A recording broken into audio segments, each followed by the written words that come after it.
Typhoon warnings are now in place across Ishigaki and Miyakojima as Typhoon Hinamori is going to be passing right over those islands. T-Core 1 also has been issued for the U.S. military out there in Okinawa Honto, all due to that inflow wrapping around on the right side of the storm. Tropical storm strength conditions likely here as you go ahead through your day on Saturday over towards Sunday. I'm meteorologist Robert Spetta. Let's talk about the storm, but first, take a look at this video out of Miyakojima.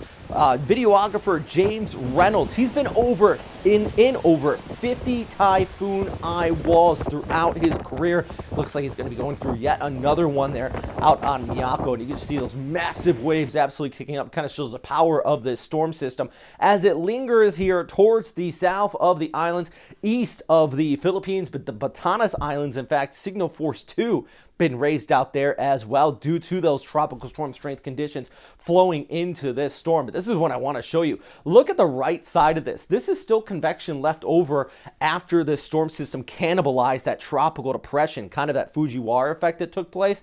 All the inflow from that is now moving over towards Okinawa, and one reason why already here on your Saturday morning, you're seeing these thunderstorms already kick up those gusty conditions, all thanks to that inflow and that burst to convection with those outer rain bands.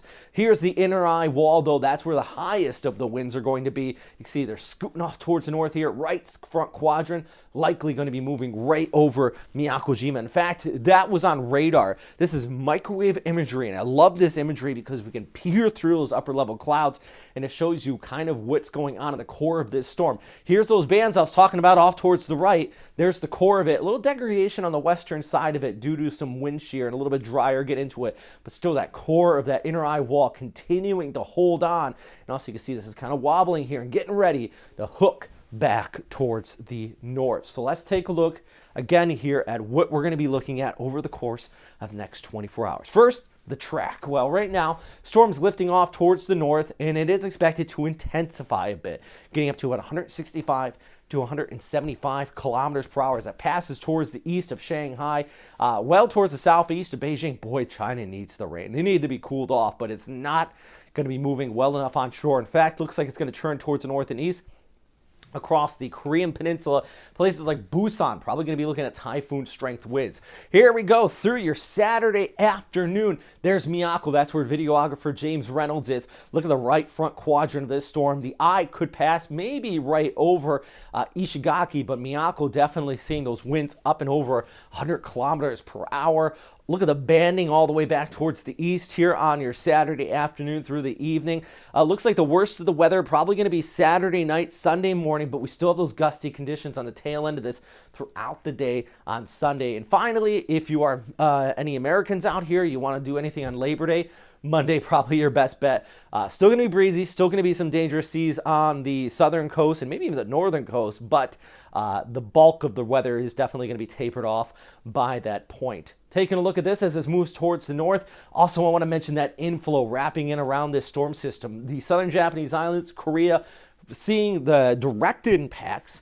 But if we look back towards northwestern Luzon, we also continue to see that inflow wrapping it around and that threat of heavy rainfall across parts of Region 1, La Union, Ilocos, down towards or up towards Baguio, up in the mountains there. Manila as well can be looking at these scattered showers. Just had somebody write me from Quezon saying they're getting the heavy rains out there too. So there's our storm and there's that inflow kicking in. So indirect enhancement of the habagat taking place out there for our friends in the Philippines. So Region 1, heavy rainfall. That's big main point here. Core is going to pass right near Miyakojima, and tropical storm strength winds even in Okinawa Honto for our main points of today's update. So with those high winds, heavy rainfall in the Philippines, power outages always a problem. Make sure you have those emergency kits ready to go. I mean, for some of you, the winds are already starting to pick up, but if they're not there yet, batteries, flashlights, all that good stuff. Hey, I shouldn't say batteries and flashlights. It's 2022, right? My goodness. Charge your phones. That's the number one thing. I know for me, that's what I use when the power goes out. Man, have a battery pack, actually. That would probably be a good thing. Secondary one. You can charge stuff up. So I know a lot of people in the Philippines have the ups for your computers and everything. Anyways, getting off on a tangent here. Big thanks for everybody on Patreon who continues to support this channel. Garmin, you're a legend, by the way. Got Vicky, Julie, Okinawa Ocean Safety. Just speaking about you guys here, they also donate $10 a month to help keep you guys safe, or at least help me be able to afford these graphics. I mean, these are fantastic looking graphics, aren't they? This is from Weatherscape, or it's from Metro Weather. It's called Weatherscape graphics. Maybe not so much in the United States, but Europe, Australia, New Zealand. These are what they use there on TV, and they struck a deal with me.